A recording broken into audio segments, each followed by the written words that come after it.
Sir जैसे आपको पता है कि सिटीजन्स लीगल राइट्स जो लॉज हैं उनके बारे में बिल्कुल भी अवेयर नहीं है, मतलब उनमें लीगल लिटरेसी नहीं है। आपको क्या लगता है कि लीगल लिटरेसी कितनी इम्पोर्टेंट है? एक गर्ल स्कूल से जा रही है, उसके कोई क्लासमेट हो या फिर सीनियर जूनियर कोई भी उसको पीछे एज ए फ्रेंडशिप करने के लिए उसके पीछे चला जाए, that itself constitute a crime. So हमारी लीगल अवेयरनेस कितनी ज्यादा जरूरी है उसको हमें इस पॉइंट ऑफ व्यू से देखना जरूरी है कि भविष्य में उसका हमारे ऊपर कितना ज्यादा प्रभाव पड़ेगा। और स्कूल्स जो है और जो पेरेंटल टीचिंग्स है वो यहाँ पे एक बहुत इंपॉर्टेंट रोल है। जैसे सर आपने देखा है टीवी सीरियल्स में फनी और ह्यूमरस भी दिखाया जाता है। पिक्चर ऑफ सिंघम, पुलिस वाले आएंगे और किसी को उठाएंगे, उसका तोड़फोड़ कर देंगे और इंस्टेंट जस्टिस जिसको कहते हैं, this is not how the real life works and that is why लोगों की जो एक्सपेक्टेशन है वो ये रहती है कि पुलिस हाथों हाथ जो है वो जस्टिस कर दे। So there is a gap between anticipation and performance. As the digitalization is growing, cybercrime is also rising. जैसे हमें पता है कि it is an of AI, तो साइबर क्राइम है वो साइबर क्राइम भी एआई का यूज करके। तो फाइनेंशियल साइबर क्राइम होता है कि मैं फलाना ठिकाना बोल रहा हूँ और आपके फादर का एक्सीडेंट हो गया, ही नीड्स मनी, तो मैं यहाँ पे हूँ, मैं उनका दोस्त हूँ, तो आप मुझे पैसे में क्यूआर कोड भेज रहा हूँ। There is a latest term which is called digital arrest. There is nothing called in real life because I am a cop. ऐसी कोई चीज नहीं होती जिसमें डिजिटल अरेस्ट, मैं यहाँ पे बैठा हुआ उस फोन के मार्फत कभी किसी को अरेस्ट नहीं कर सकता। Obviously that person need to be physically present before me. There are days that don't just mark a moment, but they define a direction. Welcome everyone to the fourth episode of Beyond the Books. This isn't just another podcast. It's a space built by students where voices find strength, ideas find courage, and learning steps beyond the textbooks. Here we uncover lessons which life teaches from those who have lived them, not just learned them. Joining us today is a person whose presence evokes respect, a true leader, a guiding light who reminds us that service and strength both go hand in hand. So, sir, welcome. First of all, I would like to welcome you on the behalf of the whole Polite family. Sir, how are you feeling today on Beyond the Books with us today? I'm very grateful. And the thing is that you called me here, you invited me here, and you gave me an opportunity to interact with you. I'm highly obliged. Thank you very much to whole polite family. Thank you. The honor is ours, sir. Yes. तो sir आज हम कुछ ऐसी common issues पे बात करेंगे जैसे cyber crime, cyber safety, legal literacy जो सिटीजन्स फेस करते हैं, ताकि वो थोड़े अवेयर हो सके और वो अपने स्तर पर उन्हें सॉल्व करने में सक्षम हो सके। Yes. So moving on to begin with, sir जैसे आपको पता है कि सिटीजन्स हमारे खुद के राइट्स, लीगल राइट्स जो लॉज हैं उनके बारे में बिल्कुल भी अवेयर नहीं है, मतलब उनमें लीगल लिटरेसी नहीं है। तो आपको क्या लगता है कि लीगल लिटरेसी कितनी इम्पोर्टेंट है और क्यों इम्पोर्टेंट है और कैसे इम्प्लीमेंट किया जा सकता है? The thing is that कि from the time जब हम that moment we are born, तो जिस समय से हम जन्म लेते हैं उसी समय से there are certain rules and regulations that are mandated by law applies upon you. अब जब छोटा बच्चा होता है तब उसको ये नहीं पता होता है कि उसको क्या फॉलो करना है और कौन से रूल्स फॉलो करना है, but he learns from his parents, guardians and schooling and so on. That upbringing teaches him how to behave, how to follow the law and how to get things done. Now इस सारे picture में ये चीज आती है कि हमारी जो संसद है, हमारी जो विधायिका है, उसने हमें कुछ सेट ऑफ रूल्स दिए हैं, ठीक है, और वो रूल्स जो है वो पालन करने की जिम्मेदारी जो है स्कूल से स्टार्ट होती है, पेरेंट्स से स्टार्ट होती है, और जो सारे जो हमारी सोशल अपब्रिंगिंग होती है वहां से। स्कूल का इसमें बहुत बड़ा, बहुत महत्वपूर्ण रोल है। एक एग्जांपल मैं देता हूँ, लाइक हम लोग स्कूल में आते हैं, we are studying in a coed school. Now there is a law which is called Protection of Children from Sexual Offences. That law is simply कि मुझे अपने बच्चों का सेक्सुअल ऑफेंसेस से, whether this law is gender neutral, and ये कहता है कि भाई जो भी बच्चा होगा उसको उसके जो राइट्स हैं उनका पूरी तरीके से प्रोटेक्शन दिया जाए. Now from the gender discrimination हमारे फैमिलीज में स्टार्ट हो जाता है, ठीक है। बट हम ये चीज मान के चलते हैं कि भाई हाँ ठीक है, ये ऐसी ही चीजें चल रही है, ठीक है। और over the period of time that inculcate in our mind like that कि ये तो ऐसे ही होता है, but law prohibits that. Very simple example, like from the adolescence, हम जो कहते हैं कि लाइक समबडी इज फॉलोइंग, एक गर्ल स्कूल से जा रही है, उसके हो सकता है स्कूल फ्रेंड हो, कॉलेज फ्रेंड हो, और वो उसके पीछे में उसके कोई क्लासमेट हो या फिर सीनियर जूनियर, कोई भी उसको पीछे एज ए फ्रेंडशिप करने के लिए उसके पीछे चला जाता है, ठीक है। But that itself constitute a crime. That person committing crime has to bear the consequences under the law. Now he is just doing that out of emotions, but it is a crime. और अगर FIR दर्ज होती है, which is a legal mandate for us to do register an FIR, तो उसका life पूरा बर्बाद हो जाता है। सो हमारी लीगल अवेयरनेस कितनी ज्यादा जरूरी है, उसको हमें इस पॉइंट ऑफ व्यू से देखना जरूरी है कि हम लोग भविष्य में उसका हमारे हमारे ऊपर कितना ज्यादा प्रभाव पड़ेगा। और स्कूल्स जो है और जो पेरेंटल टीचिंग्स है वो यहाँ पे एक बहुत इंपॉर्टेंट रोल प्ले सर मुझे पूरा विश्वास है कि जो लोग अभी ये देख रहे होंगे उन्हें अब समझ आएगा कि ये उनकी भी रिस्पॉन्सिबिलिटी है कि लॉ एंड ऑर्डर मेंटेन करना, सिर्फ पुलिस की नहीं। करता है। यस, सर जैसे कि आप इतनी हाई पोस्ट पे हैं तो आपको बहुत प्रेशर भी आता होगा डेफिनेटली, तो आपको इतना अच्छे से बैलेंस कैसे करते हैं वर्क लाइफ का और पर्सनल लाइफ का? सारी जो आर्म फोर्सेस हैं, यूनिफॉर्म सर्विसेज हैं, वहाँ पे एक बेसिक ट्रेनिंग होती है which takes almost 2.5 years and sometimes more than 2 years. So वहाँ पे बहुत सारी चीज़ें ट्रेनिंग के दौरान ही सिखाई जाती है कि how to handle that pressure only. You have heard about that ND examination, you have heard about that SSC interview examination. So वो बेसिकली हमें माइक्रोकॉज्म देता है जो हमारा फ्यूचर होने वाला है, जो मैक्रोकॉज्म दैट सोसाइटी इटसेल्फ के लिए वो हमें प्रिपेयर करता है। And after that we can to know कि हाँ the things that real life में कैसे परफॉर्म करेंगे, ठीक है। And from there on only कि वी जस्ट गेट अकोमोडेड। जैसे हम हाई एल्टीट्यूड पे जाते हैं, हमारा बॉडी एक्लिमेटाइज कर लेता है। So we the people, almost all the people, हम हमारी जो सोसाइटी जिस हिसाब से हमें एंटिसिपेट करती है, वो चाहती है जिस तरीके से हम व्यवहार करें, उस तरीके से जो ह्यूमन काइंड है वो एक्लिमेटाइज कर लेता है। Okay sir.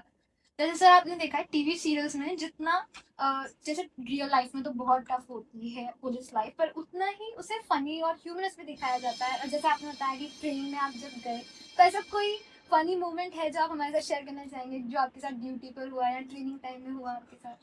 Well, there are many things ki that picture of Singham, which comes from I think कि movie Singham, कि पुलिस वाले आएंगे और किसी को उठाएंगे, उसका तोड़फोड़ कर देंगे और दे इंस्टेंट जस्टिस जिसको कहते हैं वो कर देंगे।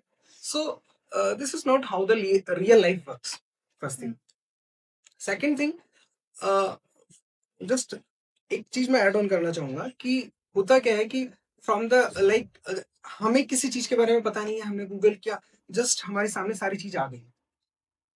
बट रियल लाइफ में अगर किसी ने क्राइम किया, so first we have to nab that accused, then we have to collect some evidences, then we have to because there is rule of law and the judiciary has to educate the matter which is presented before them. So हमें एक process पूरा follow करना होता है। But movie तो 3 घंटे की है, तो उसमें तो हाथों हाथ जस्टिस भी दिखाना पड़ेगा, उसका इलाज भी करना पड़ेगा एंड ऑल थिंग्स गन। तो यहाँ पे that process established by law, वो हमें पूरा फॉलो करना होता है। एंड दैट इज वाई लोगों की जो एक्सपेक्टेशन है वो ये रहती है कि पुलिस हाथों हाथ जो है वो जस्टिस कर दे। So there is a gap between anticipation and performance. Second thing, you asked about an incident. I would like to recall a moment of that parade only. So हमारा एक जैसे यहाँ पे एक एनुअल एग्जाम होता है, वैसा हमारा वहाँ पे एक हाफ ईयरली एग्जाम चल रहा था। तो उसमें just like we have to do there is a command. वो कमांड होता है कि स्क्वाड बन। सो स्क्वाड बन में लाइक दाहिने मुड़, बाएं से तेज चल, इस तरीके से करना होता है। So one of our colleague was there, and that examiner sir said कि भाई आपको जो है दाहिनी तरफ का स्क्वाड बनाना पड़ेगा. तो half of us went left, half of us went right, and he was the only one who is standing in the middle. So this was exactly like Sholay का दाएं. आधे लोग बाएं जाएंगे, जहां पे असरानी ये कहता है कि आधे लोग बाएं जाएंगे, आधे लोग दाएं जाएंगे और बाकी मेरे पीछे आएंगे. So this was the, I think कि बहुत फनी सा मोमेंट था. और उसमें जो दैट एग्जामिनर जस्ट उनको मतलब ही वाज बस्ट आउट कि ये क्या हो रहा है. So that was a great incident on I memories. That's really amazing sir. By the way, जैसे कि आप इतनी बड़ी पोस्ट में हैं, तो डेफिनेटली आई होप आपने काफी क्रिमिनल केसेस सॉल्व भी किए होंगे. तो पर लेकिन अभी रिसेंटली क्रिमिनल लॉ में काफी रिफॉर्म्स भी आए हैं, तो आपके हिसाब से कहाँ तक वो कितना पॉजिटिव चेंजेस ला रहे हैं और कहाँ तक सही है? Our criminal laws were the legacy of the colonial times. जो अंग्रेजों का जो ब्रिटिश एरा था, ब्रिटिश एरा से जो क्रिमिनल लॉज थे वो बनाए गए थे उनके द्वारा. उस समय की circumstances were different and anticipation of people different. Objective of that colonial era, that that rulers were different. British लोगों का जो था वो ये था कि भाई मुझे भारत के लोगों पर राज करना है. तो उनका जो ऑब्जेक्टिव था वो ऑब्जेक्टिव उसी हिसाब से उन्होंने लॉ ड्राफ्ट किए. But over the period of time ये चीजें ऐसी हो गई है कि आपको लॉ इज बेसिकली एक ऑर्गेनिज्म है जो इवॉल्व करता है. So now the thing is that कि over the period of time it evolve. और प्रेजेंट गवर्नमेंट ने ये कहा कि भाई हाँ, हमें हमारे हिसाब से हमारे जो लॉज हैं वो हमारी एस्पिरेशंस और हमारी नीड्स और हमारी सेंसिटिविटीज को ध्यान में रखते हुए बनाए जाए. So that is why new criminal laws are enacted. Now the thing is that कि अभी हम एक बहुत कॉमन सा डायलॉग सुनते हैं, तारीख पे तारीख, तारीख पे तारीख, तारीख पे तारीख. Yes, so it is going like that. और हमारे दिमाग में अभी भी वो छवि बनी है. But after the implementation of law, that new criminal laws, that particular thing going like कि हम लोगों ने अभी जो कन्विक्शन रेट है उसमें 18% का इंक्रीमेंट किया है. और इट इज मैंडेटेड कि 60 डेज और 90 डेज में जो कैटेगरी वाइज जो है वो that disposal has to be done. And judiciary के लिए भी ये कमिटमेंट कर दिया गया है कि भाई you have to dispose the law within the framework of 3 years. So it is mandated by law upon particular institution की you have to perform in fixed time limit. और एक बहुत ही अच्छा जो कि पैटी ऑफेंडर्स के लिए एक प्रोविजंस किए गए हैं वो ये है कि पहले कम्युनिटी सर्विस होती थी. कम्युनिटी सर्विस की जो फर्स्ट टाइम ऑफेंडर्स हैं और जो बहुत हीनियस ऑफेंडर्स नहीं है उनके लिए कम्युनिटी सर्विस का एक किया गया है प्रावधान. तो उसमें ये है कि if somebody committed a mistake like drunkard है, कोई किसी ने किसी का और कुछ छोटी मोटी हरकत कर दी है, तो उसके लिए जो है स्कूल में सर्विस देना, हॉस्पिटल में सफाई की सर्विस देना, स्कूल में जो है सफाई पेड़ लगाना, या फिर हॉस्पिटल्स में जो पेशेंट्स हैं उनकी चद्दर धोना. So by law this has been inculcated in the law. So this is a very, I think बहुत ही एक अच्छा जो है जिससे एक व्यक्ति को अपनी सामाजिक जिम्मेदारी और गलती का एहसास दिलाने के लिए ये प्रावधान जो है वो किया गया. I think it's upon us उसको हम फर्दर जो है उसको इम्प्लीमेंट कर पाते हैं. जितनी जिम्मेदारी पुलिस की है, जुडिशरी की है, उतनी ही उससे ज्यादा जिम्मेदारी मैं मानता हूँ कि हम आम लोगों की और हम स्टूडेंट्स की और हम सभी की है. सर जैसे कि आपको पता है कि आजकल सभी लोग फोन से बहुत ज्यादा एडिक्टेड हैं. As digitalisation is growing, cyber crime is also rising. तो ऐसे कौन से प्रिविलेंट साइबर क्राइम्स हैं जो आजकल हो रहे हैं ताकि लोग अवेयर रह सकें उससे? There are multiple cyber crimes and the nature of which evolving over the period of time. हम जैसे हमें पता है कि it is an era of AI. तो जो साइबर क्राइम है वो साइबर क्राइम भी जो एआई का यूज करके, और other there are multiple cyber crimes like से first thing is financial related to finances. तो फाइनेंशियल साइबर क्राइम होता है कि जैसे किसी का पैसा जो है सोशल इंजीनियरिंग करके कि मैं फलाना ठिकाना बोल रहा हूँ और आपके फादर का एक्सीडेंट हो गया है एंड ही नीड्स मनी, तो मैं यहाँ पे हूँ, मैं उनका दोस्त हूँ, तो आप मुझे पैसे, मैं क्यूआर कोड भेज रहा हूँ। तो this kind of crime falls under financial cyber crimes. Now, second thing related to the that stolen data. Stolen data में ये है कि हमारा जो डेटा है, हमारी जो प्राइवेसी है, उससे रिलेटेड जो डेटा है, उस डेटा को चोरी करने का जो है वो चल रहा है। ठीक है, तो उसको लेकर जब वो डेटा चोरी किया जाता है तो उस डेटा का वो मिसयूज भी कर सकते हैं, वो उस डेटा को आपका एक्सटोर्शन के लिए भी वो यूज कर सकते हैं। So the thing is that कि there are only, I think कि दो चीजें जो होती है वो हमें इस चीज से बचा सकती है कि first we need to avoid that greed, कि यदि हम ये चीज इंश्योर कर ले कि हमें कोई भी चीज रातों रात जो है अमीर नहीं बना सकती, हमें कोई भी चीज जो है ओवर द नाइट जो है हमें टाटा अंबानी अडानी नहीं बना सकती। So that greed need to avoided, first thing. So उसमें चाहे से हमारे शेयर मार्केट के फ्रॉड्स हो, चाहे से उसमें किसी तरीके के अन्य कोई फ्रॉड्स हो, तो वो हम उससे अवॉइड कर सकते हैं। Second thing is fear, out of fear, that fear need to be controlled, and that fear कि ऐसा हो गया, मेरे भैया का एक्सीडेंट हो गया है, फादर का एक्सीडेंट हो गया है, या फिर there is new form that which is sexual extortion kind of crimes, there is a latest term which is called digital arrest. There is nothing called in real life, because I am a corp, तो कि ऐसी कोई चीज नहीं होती जिसमें digital arrest, मैं यहाँ पे बैठा हुआ उस फोन के मार्फत कभी किसी को अरेस्ट नहीं कर सकता, obviously, because I need to be, that person need to be physically present before me. उसको अरेस्ट करने के लिए उस व्यक्ति का मेरे सामने खड़ा होना जरूरी है, मेरे सामने फिजिकल फॉर्म में होना जरूरी है।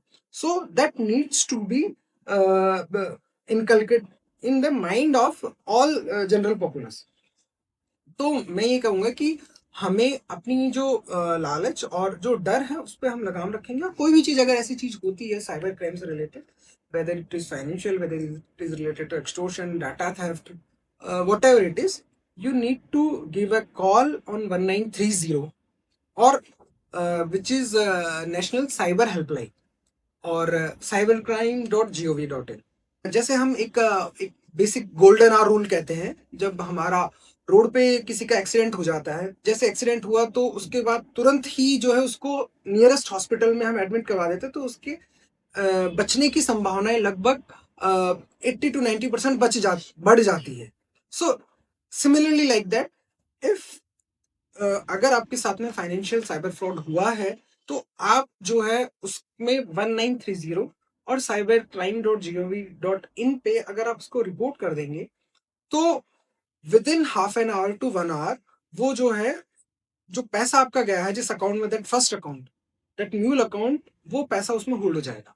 सो वहां से होल्ड पैसे को आपको रिट्रीव करना वो बहुत आसान हो जाता है।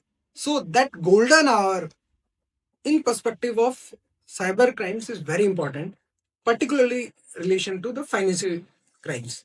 So हम अगर वो चीज करेंगे तो इट इज वेरी गुड कि हम लोग उसको आगे बढ़ा पाए। तो आई एम श्योर सर जो भी अभी हमें देख रहा होगा वो अब हेजिटेट नहीं करेगा पुलिस से बताने में कि उनके साथ साइबर क्राइम हुआ है, एंड अपने स्तर पर एक्चुअली से सॉल्व कर पाएगा डेफिनेटली। सर आप इतने पोटेंशियल और पावरफुल पोस्ट पर हैं, तो आई वांटेड टू आस्क कि आपको पर्सनली क्या ऐसा इंस्पायर किया कि आपने पुलिस फोर्स ही ज्वाइन की? It is a matter of luck, and the thing is that I was, prior to joining this service, I was a mechanical engineer and just I passed out from the quota only. So I think it's matter of because from the background of your parents, and that rural background inspires you that you can do a little bit of good. I'm not saying ki we can overhaul the system overnight, but yes, incremental contribution of an individual matters a lot. So अगर हमारे पास में if अगर 10 लोग आ रहे हैं थाने पे, और उन 10 में से अगर मैं 2 लोगों को भी अगर हेल्प कर पाऊँ और उनकी जो प्रॉब्लम्स हैं उनको मैं एलिविएट कर पाऊँ, so this gives me sufficient motivation to just go. तो आई एम श्योर बहुत सारे एस्पिरेंट्स भी अभी ये देख रहे होंगे एपिसोड, तो उन सबको आप क्या एडवाइस देना चाहेंगे? क्योंकि एकेडमिकली तो हर कोई प्रिपेयर कर लेता है, लेकिन ऐसी क्वालिटीज होती हैं जो डेफिनेटली आपको पास करने में हेल्प करती हैं। तो अकॉर्डिंग टू यू ऐसी क्या क्वालिटीज होती हैं जो एक एस्पिरेंट में होनी चाहिए ताकि आप पास कर सकें और सक्सेसफुली सर्व कर सकें? Persistence. The things that कि कोई भी चीज ओवरनाइट नहीं आती. You have to have perseverance because ऐसा नहीं हो सकता, कोई भी पॉसिबल ये चीज नहीं होती, because sometimes we see the people की लाइक वो ओवरनाइट जो है फेम बन गया, ठीक है, but that success is very short lived. So I think जो दैट जेन जी और Gen Alpha need to inculcate an habit of perseverance, कि जहाँ पे कि इस फास्ट लाइफ एरा में आप जो अपने गेन से आपकी जो नॉलेज है, आपका जो इंफॉर्मेशन है, आप उसको कंसोलिडेट करें. और उसके साथ में हिकअप्स बहुत सारी आती है लाइफ में, और बहुत सारी बार ऐसा भी होता है कि हमें जो है सक्सेस से पहले जो है हमें बहुत बार गिरना पड़ता है. But at the end of the day जो अपनी धैर्य, जो पेशेंस बना के रखता है, जो गिरने के बाद में फिर खड़ा होता है, एंड वो समिट पे पहुंच जाता है. So I think whoever is doing, वो किसी भी फील्ड में, I am not saying for civil services, I am saying कि वो चाहे से किसी particular, he is preparing for civil services, he is preparing for NEET, he is preparing for JEE, he is preparing for other competition exams, or he is preparing for individual business enterprise. So if he अगर वो लगातार मेहनत कर रहा है और अपनी गलतियों से सीख रहा है, तो I think over the period of time he will achieve that thing जो वो चाहता है. I'm sure, sir, all the aspirants who are watching this will keep a note of that they have to be persistent and success से पहले काफी failures को face करना पड़ता है. Definitely. So this was one of those conversations which leave a lasting impact. But what is that one message if you would like to give to all the students and viewers who are watching this episode right now? Everybody should have their roots in their family values. और अपने आप में स्वयं में हम जो है वो अपना विश्वास रखें. दूसरा जो है, जो मैंने पहले भी बताया, परसिवियरेंस. अगर हम कोई भी अगर एम बना रहे हैं, हम कोई भी गोल बना रहे हैं, तो हमें छोटी मोटी चीजों से ना डर कर, जो लगातार अगर हम यदि मेहनत करते रहेंगे, तो आई थिंक सब कुछ हो जाएगा. तो मेरा जो है बच्चों से, आपसे और सभी लोगों से, जो हमारे जो व्यूअर्स हैं, उनसे भी मेरा यही अनुरोध है कि आप जो है पेशेंस रखें, निरंतर प्रयास करते रहें. सक्सेस ओवरनाइट नहीं मिलेगी, but it will come to you.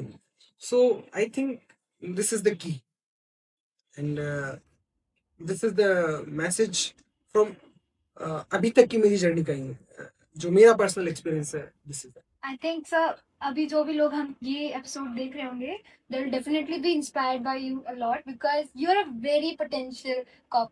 According to me, honestly, you are. Everyone will be. I'm Thank you. sure. Everyone will. Thank you very much. Sir, this has been one of those conversations which leave a lasting impact. Thank you so much for your valuable contribution. As we approach the ending, I would like to give a slight glimpse of what Beyond the Books truly stands for. It's a space which is completely built by students. From content to production, it's all student power. Truly of the students, by the students, and for the students. For more such conversations, follow us on Instagram and YouTube. And thank you once again, sir, for Thank being you. a part of this amazing journey. Thank you.